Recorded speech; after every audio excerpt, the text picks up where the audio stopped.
mendemokan cara pakai NetBeans untuk pertama kali. Oke.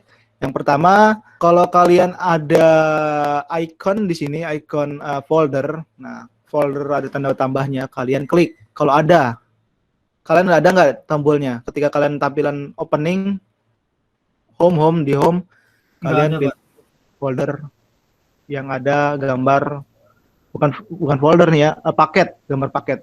Oke, kalian klik, nanti akan tampil menu ini, menu dari projectnya. Kalian mau bisa di sini di project ini bisa untuk desktop, bisa untuk PHP, di sini bisa PHP, bisa untuk PHP, bisa pokoknya kalau di NetBeans ini bisanya untuk Java dan juga PHP dan juga HTML. Oke, karena ini materinya masih materi Java, maka kita pilih yang Java. Kita klik next. Selanjutnya kita klik finish. Tapi sebelum finish saya jelasin dulu nih. Kayak yang tadi kan di intro Java tadi, ketika kalian ngebuat project, pasti langsung dibuatkan oleh Java-nya adalah kelasnya dan juga metode main yang tadi, yang di intro program sederhana tadi.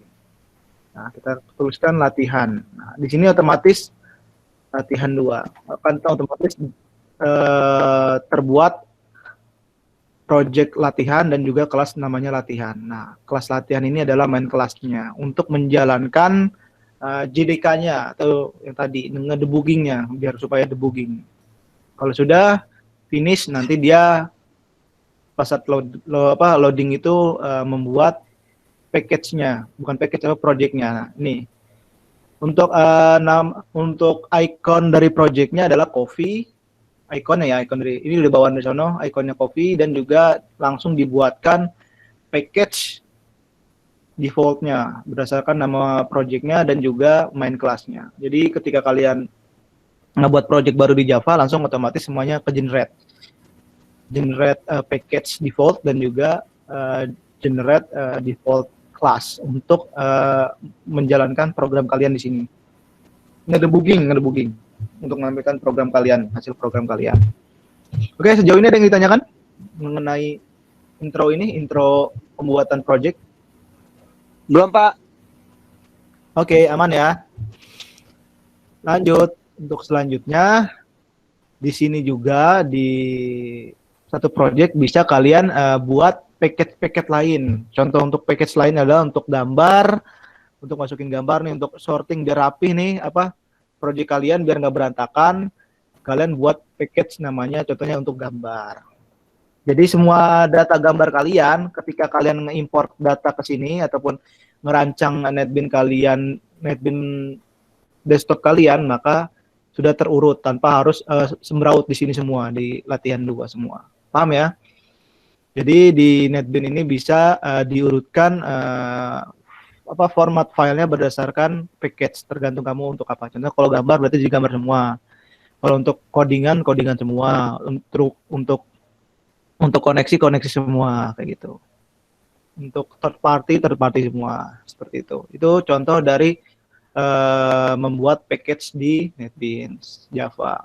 Selanjutnya adalah membuat kelas baru. Membuat kelas baru itu sama aja, klik kanan, new, nama kelas barunya apa? New, klik kanan, new, kelas baru, namanya anak baru. Nah, langsung finish. Nah, di sini ada perbedaan. Di sini ada perbedaannya adalah kalau di latihan 2 atau di main kelasnya itu ada tempat ngedebuggingnya atau ngedebugger. Kalau di anak baru tidak ada karena dia tidak memiliki main kelas. Main kelas ini ya, main kelas ini. Metode main kelas. Oke, sampai sini ada yang tanyakan? Tidak ada, Pak. Itu saya udah mendemokan cara ngebuat kelas dan juga package.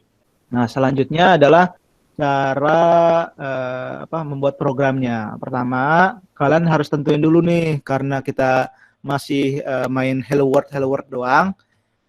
Kalau kalian ingin membuat suatu hasil output yang diinginkan atau yang kalian tulis manual, ketikan perintah system out print line. System titik out titik print line. Print itu artinya ngebuat ya atau menampilkan. Line LN ini adalah untuk ganti baris. LN itu artinya line, berarti new line gitu, oke? Contohnya hello world. Biasa, hello world. Untuk menjalankannya, kalau kalian ini ada dua cara untuk menjalankan. Ada yang secara general atau semuanya, semua project satu project ini dijalankan dalam satu debugger. Ada juga yang manual satu persatu per kelasnya. Untuk uji coba biasanya kalau untuk uji coba bisa sebelah kanan sini klik kanan, terus debug file. Nah, bakal yang jalan itu adalah file latihan 2-nya doang, yang anak barunya tidak.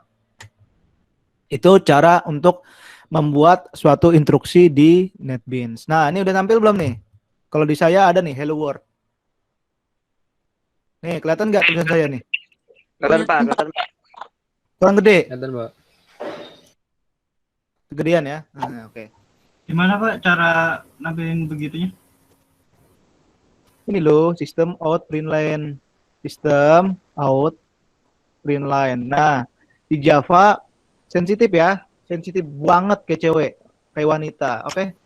Terus kalau dia lupa titik koma tadi yang saya bilang di intro Java, maka dia bakal ada garis-garis bawah ini adalah error. Nah, kalau nggak percaya kalian debug aja. Nah, langsung ada tulisan one or more project were compiled with error. Nah, runway. Nah, kenapa runway bisa? Karena dia masih ngituin package sebelumnya ataupun masih ada cache yang sebelumnya gitu loh. Jadi dia masih bisa. Coba run file. Tuh. Untuk melihat outputnya gimana Pak? Di saya nggak ada untuk melihat outputnya Pak. Ini loh Le. Ini output tulisannya Le, gede Le. Iya, maksud saya di tampilan NetBeans saya nggak ada bagian bawahannya itu Pak, nggak ada bagian output di bawah itu. Aduh Le, di mana ya Le? Di sini biasanya di coba kamu cari di view itu biasanya ada untuk show apa di sini ada semuanya. Masa nggak ada sih Le? Iya, nggak ada Pak. Oke, yaudah nanti dah koreksinya ya. Ini masalahnya dia kalau kamu otomatis atau defaultnya pasti ada. Yang lain ada kan? Kalau yang lain Ada Pak. nah, biasanya kalau defaultnya itu pasti ada dia. Defaultnya itu Saya primary di ini dulu, Pak, diketik dulu ntar muncul, Pak. diketik mana itu? Di execute dulu apa istilahnya ya itu. Iya Ntar di debug muncul ini sendiri. dulu kan, di debug. Iya. Nah, ini saya juga di debug dulu baru bisa. Nah, ini error nih. Tadi saya bilang kan, dia masih pakai cache sebelumnya, makanya hello world-nya masih bisa tampil. Nah, ini error ini adalah build file karena ada yang salah di sini masih merah-merah. Maka kita benerin dengan titik koma. Nah, ini adalah intro dari AOP. Apa sini ada yang ditanyakan? Tidak ada Pak. Ya, kalau nggak didebug nggak nampil outputnya loh ya. Di debugnya ada dua cara. Debugnya ada cara yang play ini, ada yang klik kanan debug file. Ada dua ya. Kalau debug yang pakai play di gede ini berarti semua project yang di sini langsung di-compile. Kalau ini satu-satu kalau di-compile ya per file. Oke. Itu contoh dari membuat hello world. Nah, gimana sih cara membuat variabel? Nah, di database kemarin sudah kalian pelajari kan variabel, cara buatnya gimana udah tahu kan? Bukan eksekusi apa ngedeklarasi variabel pasti kalian udah paham ya, karena sebelumnya sudah pernah membuat database. Jadi tidak ada alasan, kok saya nggak bisa buat variabel, nggak mungkin. Impossible. Oke. Oleh karena itu, kalau mau ngebuat variabel, sama halnya kayak kemarin di database. Perintahnya ya gampang. String. Kalau tipe datanya karakter, dia string. Kalau dia tipe datanya angka, dia integer. Kalau dia tipe datanya koma, dia double. Kalau dia kondisi, dia boolean. Kalau dia udah cukup ini doang yang bisa digunakan. String, int, double, dan juga boolean. Oke. Terus untuk deklarasi variabelnya gimana? Setelah kalian mendeklarasi tipe datanya, baru kalian deklarasi variabelnya. Contohnya di sini adalah variabel string, jadi var string.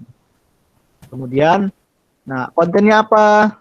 Karena ini masih manual, konten dalam string ini apa? Kontennya adalah Budi, nama Budi, habis itu titik koma. Integernya apa? Var int. Isinya apa? Isinya contohnya umur. Umurnya contohnya 9. Kalau angka dia nggak harus pakai kurung buka dan kurung tutup. Nah, kalau double ya var double. Nah, tipe datanya apa? Isinya apa? Isinya contohnya ada komanya. Contohnya umurnya 19,5 atau 9,5. Oh, tingginya ya, tingginya. 5,5. Selanjutnya kalau boolean tuh kondisinya itu contohnya kondisinya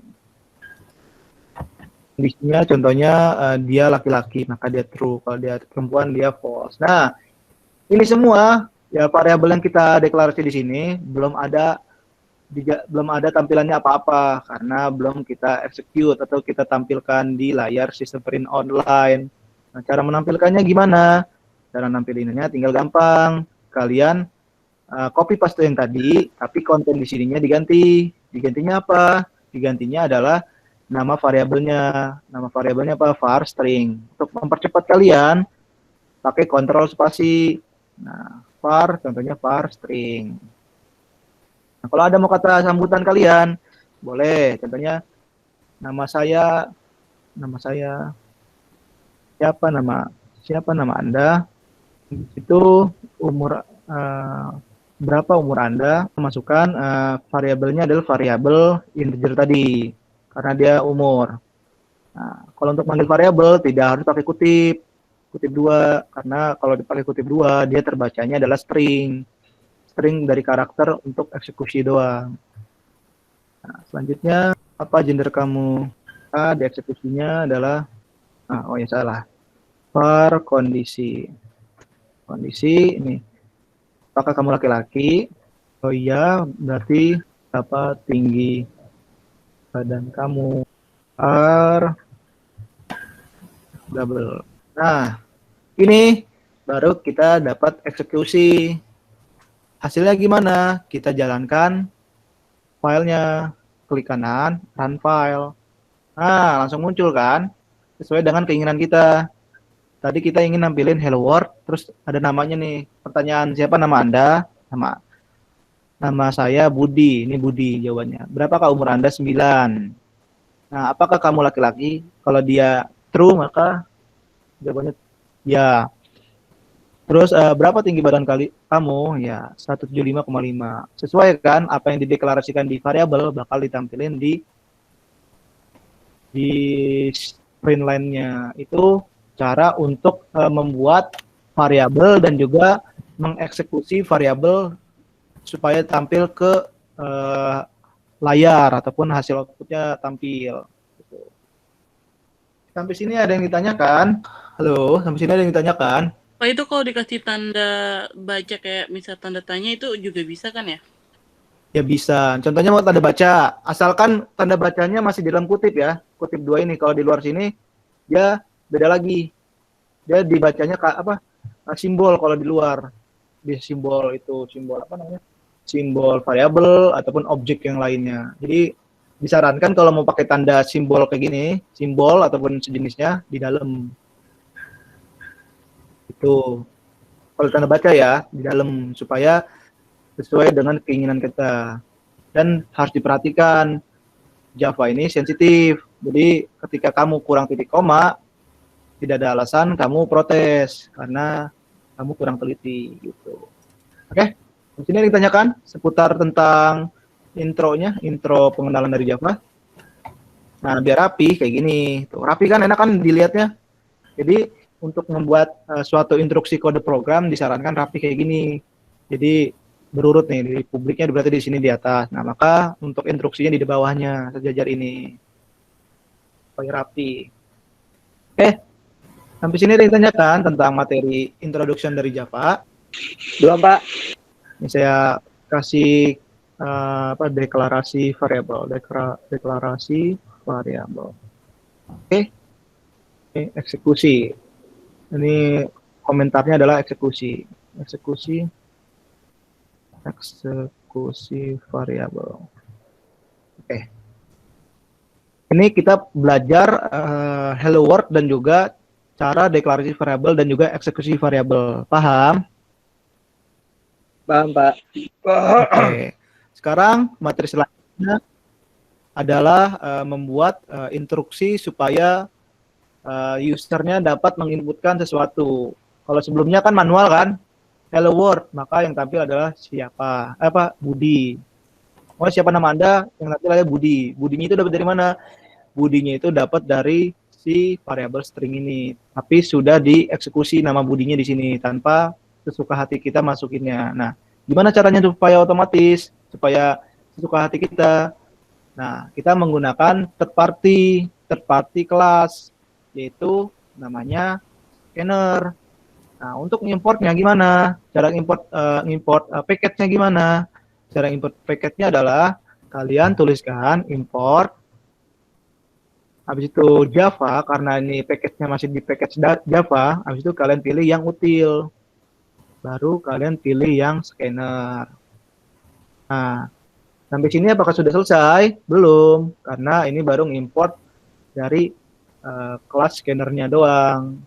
Nah, ekstensi lah, untuk import ekstensi lah gitu intinya. Ekstensi bisa, import kelas bisa, import method bisa. Jadi perintah import adalah untuk memasukkan suatu perintah ataupun kelas atau instruksi dari eksternal ke internal kelas. Itu pengertian dari import. Paham sampai sini? Paham, Pak.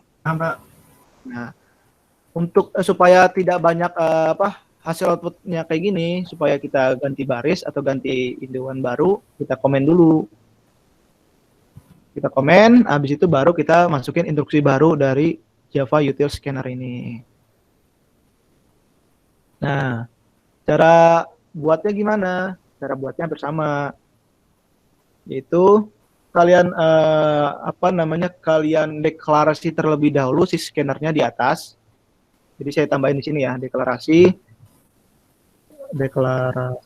scanner. Habis itu baru kalian masukkan atau kalian panggil kelas scannernya, karena scanner ini adalah kelas yang eksternal yang ada di Java tapi tidak ditampilkan, maka harus diimport. Kalau ditampilkan semua, maka satu layar ini penuh, makanya tergantung kebutuhan kita maunya apa yang mau dipanggil, supaya gampang. Nah, karena ini kelasnya kelas scanner, maka kita panggil namanya scanner, sesuai dengan nama kelas. Scanner. Nah, untuk mendefinisikan kelas scanner ini apa? Kasih variabel. Contohnya adalah scan, nama kelasnya. Nama variabel untuk kelasnya ya, untuk deklarasi kelas scanner ini supaya dapat dipanggil. Nah, setelah itu ditambahkan konstruktor. Konstruktor itu adalah nama kelas itunya sendiri. Nah, konstruktor ini kok nggak ada karena dia tidak nampak atau dia transparan, nggak kelihatan gitu. Tapi wujudnya ada gitu. Wujudnya nggak ada tapi isinya ada gitu. Itu konstruktor. Nah, di dalam scanner ini apa yang kita masukin? Kita kan mau input, maka kita tuliskan adalah sistemnya terlebih dahulu, karena kita memasukkan inputan di dalam sistem kita, maka cari yang sistem. Dalam kurung terlebih dahulu, sistem. Nah, langsung muncul kan. Untuk mempercepat kalian, apa keywordnya? Keywordnya adalah kontrol spasi. Nah, langsung ada help-nya. Nah, kita ingin masukkan kan, mau nyimpen datanya kan, karena ingin menyimpan datanya, kita pakai in. Habis itu, jangan langsung enter. Ditutup terlebih dahulu karena Java itu tidak otomatis, tidak kayak bahasa modern yang bisa langsung enter. Nah, kalau sudah, selanjutnya kita masukkan variabel untuk nama filenya atau nama untuk menampung data variabel yang dimasukkan oleh kita. Maka dari itu kita buat variabel untuk instruksi kita, yaitu tipe datanya contohnya string. Karakter ya, string itu karakter. String itu fungsinya untuk karakter. Untuk input, contohnya ini adalah variabel, nama variabel adalah in string. Nah, untuk membuat variabel kalian harus huruf kecil terlebih dahulu. Kalau ingin ada kata tambahan lagi, tambahkan pakai karakter gede, huruf kapital setelah itu. Kalau mau mengantisipasi spasi. Habis itu kita sama dengan bukan sama dengan ya, sama dengan scanner kita tadi, masukkan scan, variable scan titik next. Next itu adalah selanjutnya. Jadi kita simpen tapi kita tampilkan nanti gitu. Bisa nanti, bisa langsung sekarang gitu.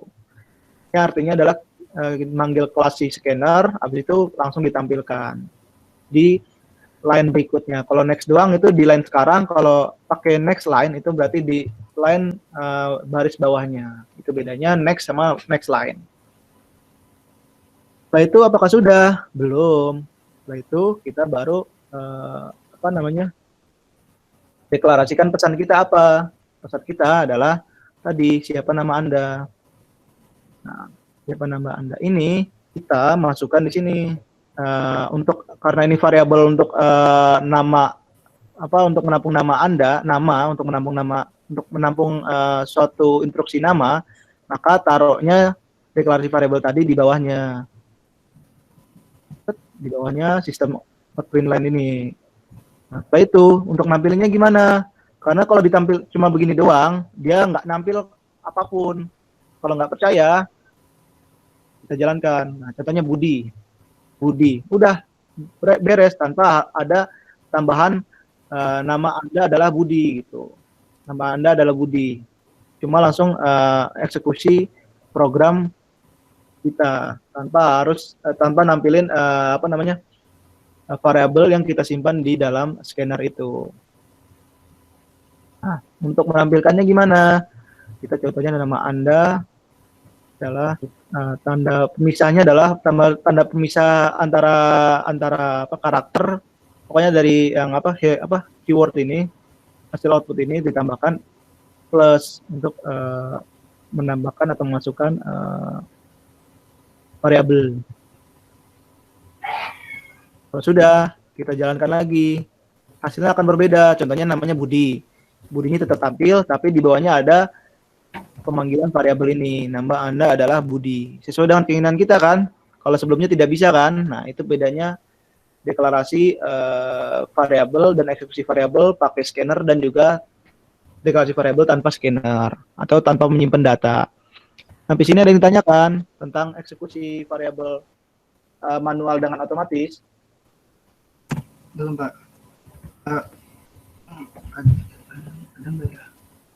Kalau sudah, kita lanjut. Kalau tidak ada pertanyaan. Materi selanjutnya adalah kelas. Nah, mana kelas, mana metode? Metode itu adalah objek. Mana metode, mana kelas? Kelas itu pasti dimulai hurufnya dengan kata keywordnya adalah kelas. Nah, ini berarti kelas. Berarti nama kelasnya dari project ini adalah latihan 2. Nah, nama kelas ini apa? Nama kelasnya adalah anak baru. Objeknya mana? Objeknya tidak ada karena belum ada eksekusi void di sini. Jadi untuk menandakan metode objek itu tandanya adalah void. Sampai sini ada yang ditanyakan. Hello world. Sampai sini ditanyakan. Banyak bingungnya saya, Pak. Kenapa? Banyak bingungnya saya, Pak. Ini saya ada error gitu nyontoh punya Bapak. Errornya kemungkinan kamu itu kurang titik koma. Seperti itu. Coba perhatikan rules dari Java tadi yang saya udah kirim. Nah, rules-nya kan nggak boleh titik koma. Nggak boleh titik koma. Java itu sensitif. Maka dari itu, karena sensitif, dia wajib pakai titik koma antisipasinya. Atau kamu kurang sintaknya. Oke, sampai sini ada yang ditanyakan. Kalau bingung, coba kamu cek lagi, pasti ada errornya. Errornya itu pasti ada. Kalau error, kamu bisa kalau di Java itu ada help-nya. Contohnya ini error di sini nih. Nah, di sini ada help-nya nih. Kelihatan nggak? Iya, ada tanda. Ada help-nya, ada lampu. Iya, ada tanda kayak lampu gitu. Ini pasti kalau ada kata expected ini berarti kamu belum nambahkan titik koma. Maka dia help-nya itu membantu. Kalau titik komanya ditambah, hilang. Nah, itu contoh dari event error handling untuk ngatasin error pada Java. Kalau dia errornya expected, berarti kamu kurang nutupnya apa aja, bisa nutup statement, bisa nutup kelas, bisa nutup metode kayak gitu. Nah, kalau metodenya belum ketutup pasti juga errornya seperti ini, tapi expected-nya adalah tanda kurung kurawal. Gitu. Nah, kalau nggak percaya nih saya error dia. Nah, errornya pasti expected. Nah, expected-nya bisa parsingnya bisa error kayak gitu. Itu dari intro Java OP. Sampai sini ada yang ditanyakan. Happy kan? Belajar ini happy kan? Apakah masuk? Masuk insya Allah ya. Lumayan, Pak. Selanjutnya, karena kita udah have fun dengan code program barusan, kita masuk ke materi terlebih dahulu. Supaya teorinya dapat, praktisnya dapat. Gitu. Nah, tadi kita udah intro. Nah, ini penjelasan dari intro yang tadi saya jelasin, atau praktek yang dijelasin. Ini bisa kalian baca. Nah, tadi intro yang dari OP yang tadi di awal, dia mulai dari tahun 1970-an. Habis itu analoginya kita sudah buat tadi kan, analoginya tadi yang di pengantar introduction OP, yang mobil. Nah, mungkin yang belum itu adalah kelas dan juga objek. Nah, kelas dan objek adalah kelas terlebih dahulu ya. Kelas adalah suatu template ataupun blueprint ataupun rancangan dari objek yang akan kita buat. Contohnya kelas dari mahasiswa, contohnya adalah kelas mahasiswa. Kalau di programnya kelasnya mahasiswa. Nah, objeknya apa? Objeknya contohnya bisa belajar, bisa komplain, bisa ngasih saran kayak gitu. Bisa komplain, bisa kasih saran. Itu objeknya. Sedangkan kalau kelasnya guru, maka bisa dia mengajar, bisa dia memberi nilai, ataupun dia bisa memberi nasihat. Itu objeknya. Itu objek dari guru dan mahasiswa. Objek guru, bukan objek kelas dari mahasiswa dan kelas dari guru. Nah, kalau dianalogikan, contohnya kelasnya adalah cetakan kue, objeknya adalah kuenya. Kuenya kan masih ambigu tuh. Nah, di dalam objek itu pasti bisa dibuatkan objek lainnya, contohnya bahan-bahannya, maka kue ini bisa dijadikan kelas. Nah, kue ini di dalamnya objeknya apa? Objeknya bisa telur, bisa air, bisa tepung. Nah, itu objek dari kue. Nah, objek ini bisa menjadi kelas, bisa juga jadi objek itu sendiri, gitu, tergantung. Kalau cetakan kue, objeknya apa? Ya kuenya. Kalau kelasnya kue, maka objeknya apa? Objeknya adalah telur, terus tepung, air. Nah, itu objeknya. Paham sampai sini? Paham, Pak. Kalau analogi lainnya ya bank. Nah, contohnya kalian bank itu kelasnya adalah rekening. Nomor rekening kalian nih. Nah, berarti objeknya apa? Objeknya adalah bisa nabung, bisa narik, bisa ngecek, gitu objeknya. Nah, di instruksi programnya apa ya? Instruksi programnya berarti kalau nabung berarti dia nambah. Kalau narik berarti ngurang. Kalau dia ngecek berarti cuma select atau cuma manggil doang gitu. Sama halnya analogi dari bahasa OOP ini sama halnya kayak kalian udah buat database kemarin. Nah, database yang SQL. Nah, SQL Server termasuk basisnya objek karena dia manggil kelas-kelasnya. Contoh kelas dari kalau di database namanya entitas, kalau di bahasa pemrograman namanya kelas. Itu sih bedanya. Jadi kalau database namanya entitas, kalau di bahasa pemrograman namanya kelas. Itu perbedaan dari database dan juga bahasa pemrograman. Tapi keduanya itu basisnya adalah objek. Paham sampai ini? Paham, Pak. Kalau kalian kemarin database servernya bagus nilainya, ya pasti paham lah dari maksudnya itu apa. Sampai sini ada yang ditanyakan? Belum, Mbak. Tidak ada ya. Oke, lanjut. Ini analoginya sudah dapat berarti ya, objek dan kelas. Nah, kalau contoh analogi di realnya, contoh lagi nih analoginya. Realnya itu contohnya kelasnya adalah gender, objeknya adalah namanya. Nah, ini contoh dari bahasa pemrogramannya, nama kelas body. Terus kelasnya siswa, di dalamnya bisa nama, objeknya bisa nama, jurusan, dan juga NIP. Nah, untuk mendesainnya, kalian pakai namanya user model, user model language, supaya menggambarkan kayak IRD gitu jatuhnya. UML ini adalah IRD-nya bahasa pemrograman gitu. Paham ya? Jadi UML ini apa? UML class diagram ini apa? UML class diagram ini adalah IRD dari bahasa pemrograman Java. Paham? Paham, Pak. Oke, sama persis kayak IRD-nya Java, kayak IRD-nya database. Nah, ini kenapa saya udah singgung di awal, karena di project satu kalian itu harus pakai UML juga, harus ada IRD-nya gitu. Nah, untuk mengakses variabel dari suatu kelas kita udah ada buat ya barusan ya. Gimana caranya udah buat ya. Ini bisa kalian implementasikan. Yang tadi saya praktekin itu udah termasuk dalam deklarasi variabel dan juga eksekusi variabel. Selanjutnya adalah akses modifier. Akses modifier dari bahasa pemrograman Java itu ada dua yang bisa digunakan, tapi jumlahnya ada 4. Pertama ada public dan private yang sering digunakan. Nah, public untuk apa?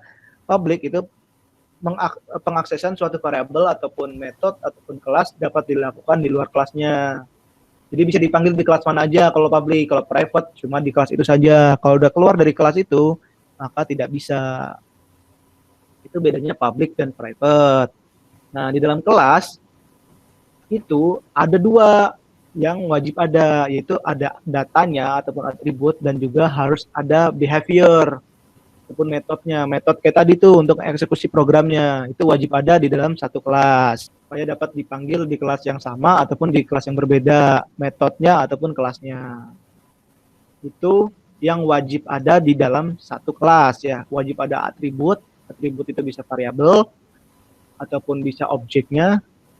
Dan juga yang kedua harus ada behavior atau metodenya. Metode instruksi perintahnya apa sih? Nah, ini adalah life cycle dari OOP di Java. Ada package yang paling luar, habis itu kelas, ada objek, ada data, dan atribut. Di dalam objek itu ada data dan atribut sesuai dengan yang saya praktekin tadi. Kan saya bilang kan, ketika intro NetBeans tadi, pasti dia nge-generate package dan juga class.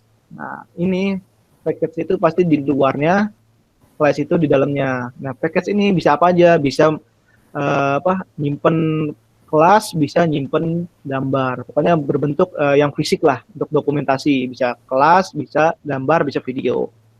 Nah, di dalam kelas itu bisa ada objeknya, wajib ada objeknya di dalam kelas itu biasanya.